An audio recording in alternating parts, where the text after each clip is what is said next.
Hello students, আজকে আমরা class 6-এর ইংরেজি বই ব্লসমসের 6 নম্বর lesson how the little kite learned to fly এই কবিতাটির যে অ্যাক্টিভিটিগুলো আছে সেই অ্যাক্টিভিটিগুলো সমাধান করার চেষ্টা করব।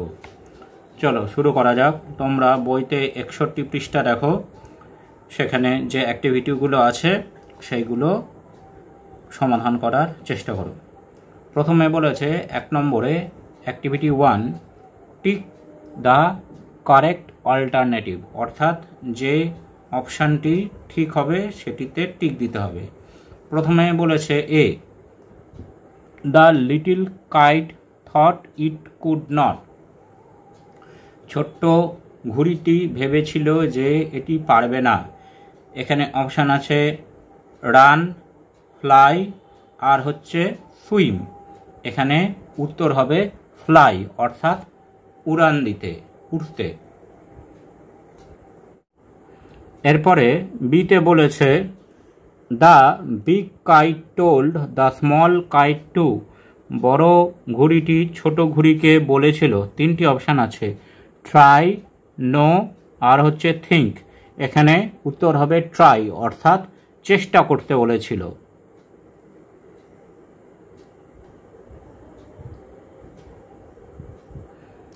এবার সি নম্বরে আছে while flying the little kite was filled with, যখন উঠছিল তখন ছোট্ট পাখিটি অনুভব করেছিল পিটি, প্রাইড আর পেইন। 3টের মধ্যে হবে প্রাইড, অর্থাৎ গর্ব অনুভব করেছিল। ডিতে আছে the boys look like small, ছোট বাচ্চাদেরকে দেখতে লাগছিল। অপশান আছে ডটস, প্যাচেস আর হচ্ছে স্পটস। এখানে উত্তর হবে স্পটস, অর্থাৎ ছোট ছোট বিন্দুর মতো। এইবার অ্যাক্টিভিটি 2তে দেখো, এখানে বলেছে complete the following sentences with information from the text, অর্থাৎ টেক্সট থেকে ইনফরমেশন নিয়ে এই বাক্যগুলিকে সম্পূর্ণ করতে হবে। প্রথমে বলেছে the big kite rose towards the, উত্তর হবে ট্র্যাঙ্কুইল স্কাই, বড় ঘুড়িটি উড়ে চলে গেল শান্ত আকাশের দিকে। তাহলে অ্যান্সার হবে ট্র্যাঙ্কুইল স্কাই। তারপরে বিয়েটা বলেছে দ্য লিটল কাইটস পেপার, ছোট্ট পাখিটির পাতা, stirred at the sight of big kite's flight, অর্থাৎ নড়ে উঠেছিল যখন সে বড় ঘুড়িটিকে উঠতে দেখেছিল। অর্থাৎ উত্তর হবে stared at the sight of a big kite's flight. সিতে আছে the little kite sailed with the big kite, বাকিটা হবে when they were flying side by side, অর্থাৎ যখন তারা পাশাপাশি উড়ছিল। When they were flying side by side. ডিতে আছে the little kite and the big kite, তারপরে হবে both sailed once side by side, অর্থাৎ দুজনেই পাশাপাশি উড়ছিল। Both sailed once side by side.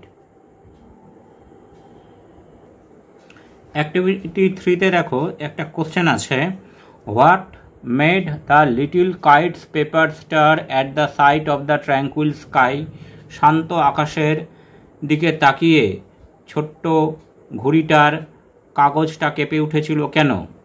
এর উত্তরটা আমরা এভাবে লিখতে পারি, when the little kite looked up at the tranquil sky it's paper stirred seeing the big kite flying freely, যখন ছোট্ট ঘুড়িটা শান্ত আকাশের দিকে তাকালো তখন সে বড় ঘুড়িটাকে স্বচ্ছন্দে আকাশে উড়তে দেখেছিল। This sight inspired him to act courageously and try to fly, এই দৃশ্যটা তাকে উৎসাহিত করেছিল এবং উড়তে চেষ্টা করার জন্য অনুপ্রাণিত করেছিল।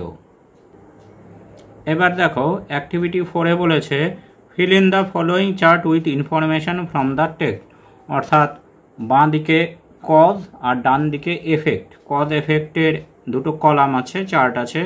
তো চার্টে যে অপশানগুলো দেওয়া নেই, যেখানে কজ দেওয়া নেই সেখানে কজগুলো লিখতে হবে অর্থাৎ কারণ, আর যেখানে এফেক্ট দেওয়া নেই অর্থাৎ ফলাফল দেওয়া নেই সেখানে এফেক্ট বা ফলাফলটা লিখতে হবে। প্রথমটাতে এতে এফেক্ট দেওয়া আছে, the kite was afraid to fly, ঘুড়িটা উঠতে ভয় পাচ্ছিল। এর কারণ হবে, কজ হবে he could not try at first to fly, সে প্রথমে ওড়ার জন্য চেষ্টাই করেনি, তাই সে ভয় পাচ্ছিল। এবার বিয়েরটা কজ দেওয়া আছে, the little kite grew braver, ছোট্ট ঘুড়িটা আরও সাহসী হয়ে উঠল। এফেক্ট কি হবে, he started to rise into the sky, সে আকাশে আরও ওপরে উঠতে চেষ্টা করল। এইবার সি এরটা দেখো বলেছে এফেক্ট দেওয়া আছে, the little kite was thrilled with pride, ছোট্ট ঘুড়িটা গর্বে বুক ভরে গিয়েছিল। এর কজটা হবে he sailed beside the big kite, কারণ সে বড় ঘুড়িটির পাশে উঠছিল। ডিতেও দেখো এফেক্টটা দেওয়া আছে, the boys look like small spots, বাচ্চাগুলোকে ছোট ছোট বিন্দুর মতো লাগছে। এর কজটা হবে the little kite saw the ground far below, ছোট্ট ঘুড়িটা অনেক দূর থেকে মাঠের দিকে তাকিয়েছিল। এইবার অ্যাক্টিভিটি 5-এ দেখো বলেছে answer the following questions in complete sentence, অর্থাৎ পূর্ণ বাক্যে প্রশ্নগুলোর উত্তর দিতে হবে। প্রথমে এতে বলেছে what did the big kite tell the little kite to do, বড় ঘুড়িটা ছোট ঘুড়িকে কি করতে বলেছিল। উত্তর হবে the big kite told the little kite to try hard to learn flying, অর্থাৎ বড় ঘুড়িটা ছোট ঘুড়িকে উড়তে বা ওড়ার জন্য চেষ্টা করতে বলেছিল। বিয়ের কোশ্চেনটা আছে how did the little kite prepare himself for a flight, উড়ান দেওয়ার জন্য বা ওড়ার জন্য ছোট ঘুড়িটি কিভাবে চেষ্টা করেছিল।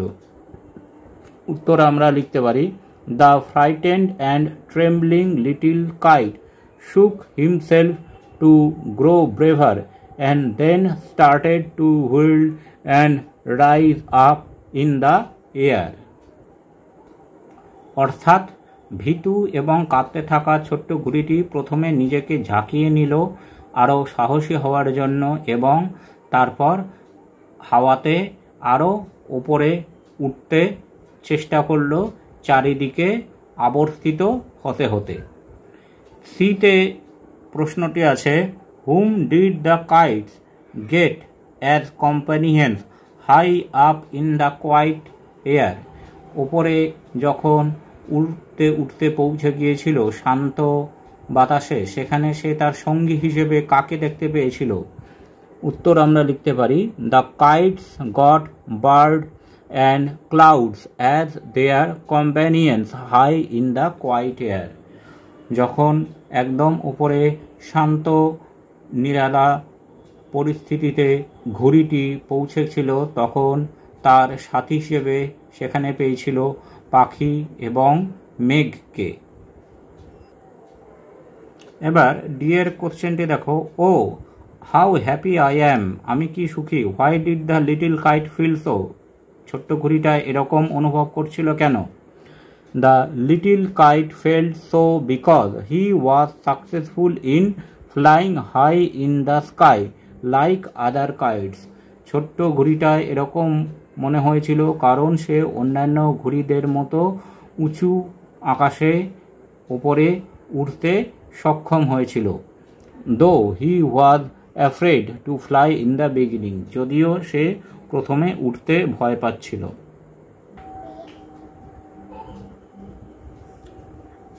এবার অ্যাক্টিভিটি 6A তে দেখো এখানে বলেছে fill in the blanks with suitable article, অর্থাৎ আর্টিকেল দিয়ে এখানে ফিল ইন দ্য ব্ল্যাঙ্কসটা পূরণ করতে হবে। প্রথমে বলেছে 1 নম্বরে dash Nile flows through Egypt. Nile একটি বিশিষ্ট নদীর নাম, তাহলে প্রথমে হবে দা, এখানে আর্টিকেল হবে দা নাইল ফ্লোজ থ্রু ইজিপ্ট। তারপরে বলেছে iron is dash useful metal. লোহা একটি প্রয়োজনীয় ধাতু, তাহলে এখানে অনির্দিষ্ট করে বলেছে, তাহলে এখানে আমরা বসাবো এ, এখানে আর্টিকেল হবে এ। তারপর 3 নম্বরে I waited at the station for dash hour. Hour অর্থাৎ এখানে ভাওয়েল সাউন্ড আসছে, সেই জন্য আর্টিকেল হবে অ্যান আওয়ার। তারপর she is dash European. European E দিয়ে শুরু হলো, এখানে কনসোনেন্ট সাউন্ডটা প্রথমে আসছে, তাই এর আগে হবে এ, শি ইজ এ ইউরোপিয়ান। এবার 6b-তে দেখো, এখানে বলেছে appropriate form of the given verbs, অর্থাৎ ভার্বের যেটি সঠিক ফর্ম হবে সেটিতে টিক দিতে হবে। আমি এখানে আন্ডারলাইন করে বলে দিচ্ছি। প্রথমে নো নিউজ, নিউজ প্লুরাল হলেও এটি সিঙ্গুলার আইডিয়া, তাহলে এরপরে হবে singular verb is good news. Each of the children, প্রত্যেক অর্থাৎ বাচ্চাদের মধ্যে প্রত্যেকে, অর্থাৎ ইচ থাকলে সিঙ্গুলার ভার্ব হয়, অর্থাৎ হ্যাজ, এখানে বসবে হ্যাজ অ্যারাইভড। 3 নম্বরে the mother and the child, and দিয়ে দুজন যুক্ত আছে, তাহলে প্লুরাল ভার্ব হবে are. The mother and the her child are going to the market. তারপর 4 নম্বরে Esha as well as her sister, as well as দিয়ে যুক্ত থাকলে সিঙ্গুলার ভার্ব হয়, তাহলে এখানে ইজ হবে, is taking part in the school sports. এবার অ্যাক্টিভিটি 7 এতে বলেছে add a prefix or suffix to the following words to form the opposite, অর্থাৎ যে ওয়ার্ডগুলি এখানে দেওয়া আছে সেই ওয়ার্ডগুলির সাথে প্রেফিক্স বা সাফিক্স যোগ করে এটার অপোজিট অর্থাৎ বিপরীত শব্দ গঠন করতে হবে। প্রথমে আছে লার্ন, লার্নের সাথে আমরা ইয়ার যোগ করে লিখতে পারি লার্নার, এখানে এটি হচ্ছে সাফিক্স। তারপর আছে স্টেডিলি, স্টেডিলির আগে ইউএন যোগ করে আমরা লিখতে পারি আনস্টেডিলি, এখানে এটি হচ্ছে প্রেফিক্স। স্টেডিলি মানে অনবরত, আনস্টেডিলি মানে যেটি বাধাপ্রাপ্ত, বিপরীত শব্দ। রেস্ট, রেস্ট মানে বিশ্রাম, রেস্টের সাথে এলইএসএস যোগ করে অর্থাৎ সাফিক্স যোগ করে আমরা লিখতে পারি রেস্টলেস, অর্থাৎ অবিশ্রান্ত, যে বিশ্রাম করে না, রেস্টলেস বিপরীত শব্দ। তারপর আছে ক্লাউড, ক্লাউড মানে মেঘ, ক্লাউডের সাথে আমরা এলইএসএস যোগ করে বা প্রেফিক্স বা সাফিক্স যোগ করে আমরা লিখতে পারি ক্লাউডলেস, অর্থাৎ মেঘহীন বা মেঘবিহীন, অর্থাৎ বিপরীত শব্দ। তারপরে আছে হ্যাপি, হ্যাপি মানে খুশি, হ্যাপির আগে ইউএন যোগ করে অর্থাৎ সাফিক্স বসিয়ে আমরা লিখতে পারি আনহ্যাপি, আনহ্যাপি অর্থাৎ অখুশি, অর্থাৎ বিপরীত শব্দ। এবার 7b-তে দেখো make meaningful sentence of your own with the following ওয়ার্ডস, অর্থাৎ যে শব্দগুলি আছে সেই শব্দগুলি দিয়ে এখানে নিজের মতো বাক্য বা সেন্টেন্স বানাতে হবে। প্রথমে হচ্ছে ট্র্যাঙ্কুইল, ট্র্যাঙ্কুইল মানে শান্ত, এখানে আমরা লিখতে পারি Dulal leads a tranquil life in his native land, Dulal নিজের দেশের বাড়িতে একটি শান্ত জীবন যাপন করে। তারপর আছে ফ্রাইটেন্ড অর্থাৎ ভয় পাওয়া, Seema got frightened seeing the lizard, Seema টিকটিকি দেখতে পেয়ে খুব ভয় পেয়ে গেছে। তারপর হচ্ছে সেইল্ড অর্থাৎ ভেসে যাওয়া, তারপর এর সাথে আমরা লিখতে পারি Vasco da Gama sailed around the world in ship. Vasco da Gama গোটা পৃথিবী জাহাজে করে ভেসে ঘুরেছিলেন। তারপরে হচ্ছে ব্রেভ, আমরা লিখতে পারি হি ইজ এ ব্রেভ বয়, সে একটি সাহসী ছেলে। এবার 8A-তে দেখো, এখানে বলেছে read the following paragraph carefully and fill the following chart with information from the passage. অর্থাৎ একটা প্যাসেজ বা প্যারাগ্রাফ আছে, সেই প্যারাগ্রাফটা আমাদেরকে পড়তে হবে। চলো শুরু করা যাক। Last summer 4 of us went to Arun's aunt's place in the Sundarban. গত গ্রীষ্মকালে আমরা 4 জন অরুণের কাকিমার বাড়ি সুন্দরবনে গিয়েছিলাম। There were my friends Sumit and Arun and his younger brother Barun. আমরা ছিলাম সুমিত আর অরুণের ছোট ভাই Varun. Sumit, Arun and I study in class 10 and Barun is 2 years younger to us. Sumit, অরুণ আর আমি 10ম শ্রেণীতে পড়ি এবং বরুণ আমাদের থেকে 2 বছরের ছোট। We began the journey on Monday. আমরা সোমবার রওনা দিয়েছিলাম। We traveled by bus and then by boat. আমরা প্রথমে বাসে যাত্রা করেছিলাম, তারপর বোট বা নৌকায় করে গিয়েছিলাম। We stayed there for 3 days. আমরা সেখানে 3 দিন ছিলাম। We visited the bird sanctuary. আমরা পাখিদের অভয়ারণ্যটা ঘুরে দেখেছিলাম। We returned on Thursday evening at 7:30 PM. অর্থাৎ আমরা বৃহস্পতিবার 7:30 সন্ধেবেলায় ফিরে এসেছিলাম। এইবার নিচে যে প্রশ্ন বা চার্টটি আছে সেটি আমরা সলভ করার চেষ্টা করব। প্রথমে বলেছে নাম্বার অফ পিপল, কতজন ছিল? অ্যান্সার হবে 4, অর্থাৎ 4 জন। B, names of the people, কে কে ছিল? সুমিত, অরুণ, বরুণ আর হচ্ছে and the narrator. Sumit, Arun, Barun আর লেখক। সি, ডেস্টিনেশন অর্থাৎ লক্ষ্য, তাদের কোথায় যাওয়ার লক্ষ্য ছিল বা জায়গা ছিল? এটা হবে অরুণস আর্নস প্লেস ইন দ্য সুন্দরবন, অর্থাৎ অরুণের কাকিমার বাড়ি সুন্দরবনে। তারপরে ডিতে বলেছে ডিউরেশন অফ দ্য ট্রিপ, কতদিন এই সফরটি ছিল? 3 days, অর্থাৎ 3 দিন। ইতে বলেছে ভেহিক্যাল ইউজড, কোন কোন যানবাহন তারা ব্যবহার করেছিল? বাস and boat.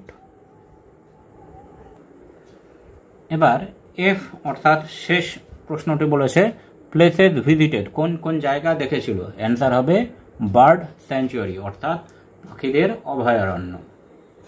Thanks for watching this video. তোমরা ফেসবুক এবং ইমেলে কন্ট্যাক্ট করতে পারো।